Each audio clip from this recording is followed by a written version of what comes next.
are our foes that would seek to do harm to this country organizing themselves in Pakistan. Oh, there's no doubt about that. They're organized in Pakistan. The leaders of the bad guys, the training takes place inside Pakistan. You have to acknowledge that you have a nuclear power that is harboring terrorists, training them as we speak. Boy, that's a good point. I mean... Exactly, and there are a lot of people, David, who are saying that Pakistan is really the place where the Taliban are, the place where bin Laden is, and the place that has, the country that has nuclear weapons. Why aren't we focusing more on Pakistan? Admiral Mullen, the chairman of the Joint Chiefs of Staff, when asked where al-Qaeda was in the region, he said very flatly, it is not in Afghanistan, it is in Pakistan. I think that the Pakistani government is basically abdicating to the Taliban and to the extremists.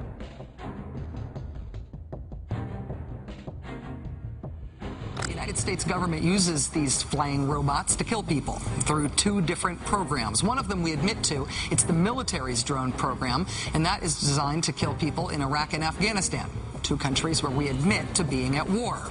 The other drone program is something the U.S. government doesn't admit to, but it's the worst kept secret since Elton John came out. It's the drone program that's run by the CIA. And in that program, we kill people in at least one country in which we are not technically at war. I'm talking about Pakistan. Our not-so-secret war in Pakistan is actually bigger under President Obama than it was under President Bush. A lot bigger. In his first 9.5 months in office, President Obama has reportedly authorized as many drone strikes in Pakistan as President Bush did in the whole last 3 years he was in office. We're bombing Pakistan once a week on average now. The total number of people our drones have killed this year in Pakistan is a hard number to pin down, but it's estimated to be 300 to 500.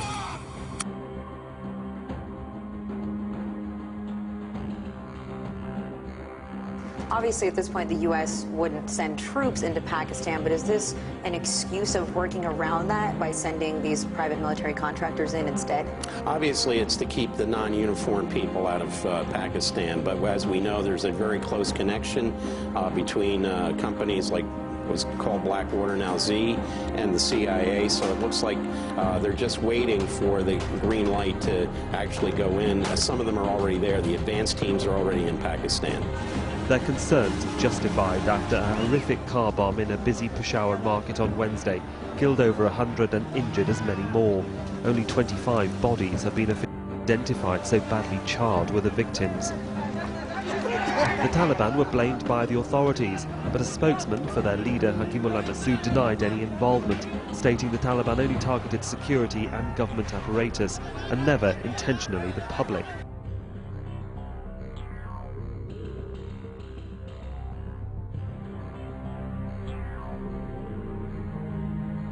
The U.S. has pushed Pakistan to mount the offensive. Pakistan Army has to decide for itself when and whether to go into Waziristan. There isn't any question that the people down there pose a direct threat to both the American troops in Afghanistan and to Pakistan itself. These attacks may be happening on your territory, but this is not your fight alone. The army is getting martyred. We are fighting against our own people. It's their war that we are fighting. It's not our own war. The solution to our problems lies with our nation.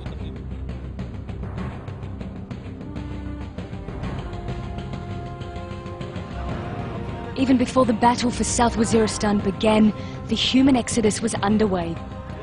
Amnesty International says 150,000 people have fled the region ahead of the ground offensive by Pakistan's army. We came with great difficulty. We travelled on foot for 20 hours. There are no arrangements for us here. Only those who know someone are getting help. The blood continues to be shed in South Waziristan as Pakistan fights for its future. Thousands are fleeing for theirs. Here in a town just over the border, they stand in huge lines just to be registered. There was no aid being distributed at all. We were told the government hadn't allowed it. We have enough adequate stock in our hands, but unfortunately we are waiting for the green signal from the government. When the government gives us a green signal, we will be ready.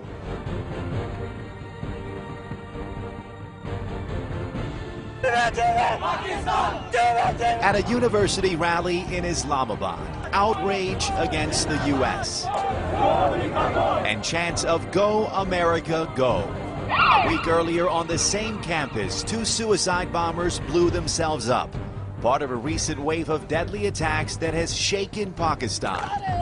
Here, many point the finger at the U.S. Totally blame the Americans. The main is America, because America did this in Pakistan. Who are you angry at more, the U.S. government, the Pakistani government, or the Taliban? I am the most angry we are on the American government. I am disappointed in a way. But not surprised. Not surprised. Pollster Ijaz Gilani says a recent survey shows 3 out of 5 Pakistanis believe the U.S. is a greater threat than the Taliban. To the average Pakistani, is America the enemy or a friend? Unfortunately, no longer a friend. It is seen as an enemy. Interfering in our country. Before that American came to Afghanistan, we see that Pakistan was a peaceful country. View about Kerry Lugar bill combines within its entire gamut opinions from the left to the right, to the left of center, and to the right of center. It's not just the media; it's the army, the intel, the opposition, even government sector.